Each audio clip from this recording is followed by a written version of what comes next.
So welcome to Doors Open Day in Aberdeen 2024. Usually St Mary's Chapel in the Undercroft of St Nicholas Kirk in Aberdeen would be open during Doors Open Day.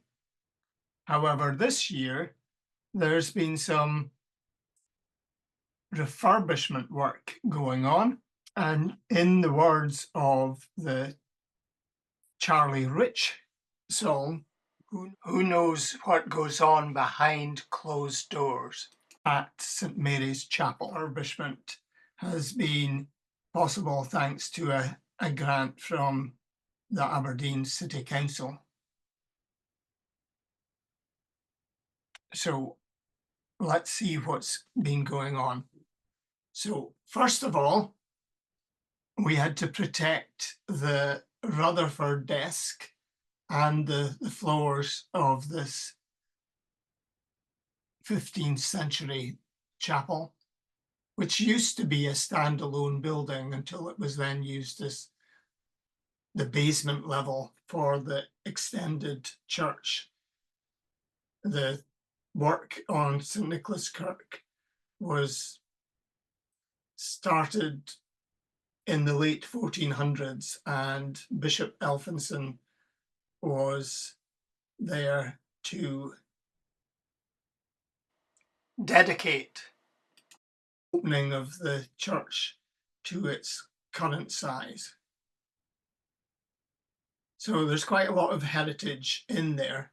So first of all, we had to protect the font and the Rutherford desk and the altar and also the stained glass windows in the apse of St Mary's Chapel.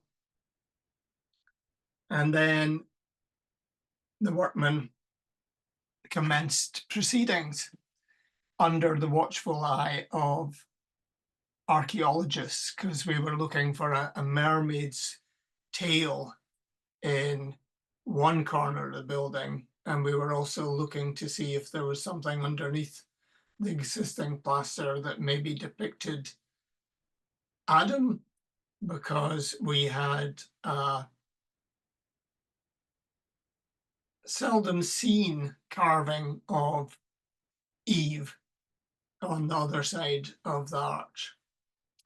Unfortunately, neither Adam nor the mermaid's tail were found, but thanks nevertheless to the archaeologist who kept an eye on things and were looking out for mason's marks and other things that will tell the more of the history of the St Mary's Chapel. So once the important items were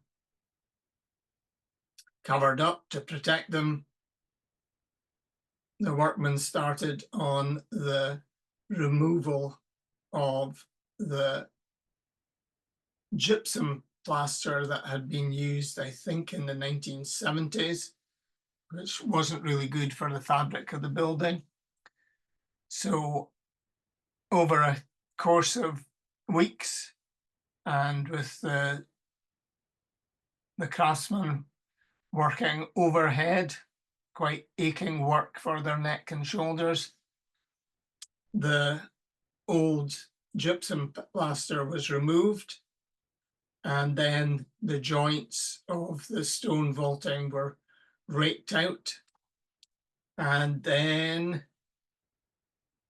eventually they were pointed or repointed, and then finally the first coat of the lime plaster, or the tack coat, was applied with the cross hatching to make the second coat of the plaster easier to adhere to. You'll also see some of the cables for the lighting, and these will be hidden under the second and possibly third coats of plaster.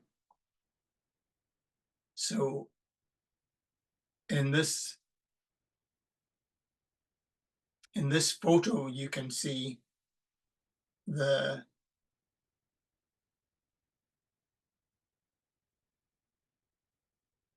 new lighting, these sort of dots at the bottom of the segment of the arch.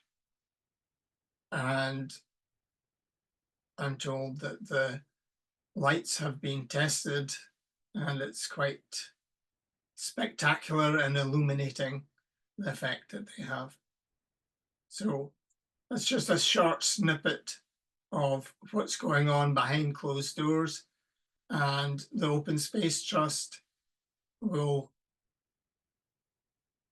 look forward to seeing you in 2025, when indeed the doors of St Mary's Chapel will be open.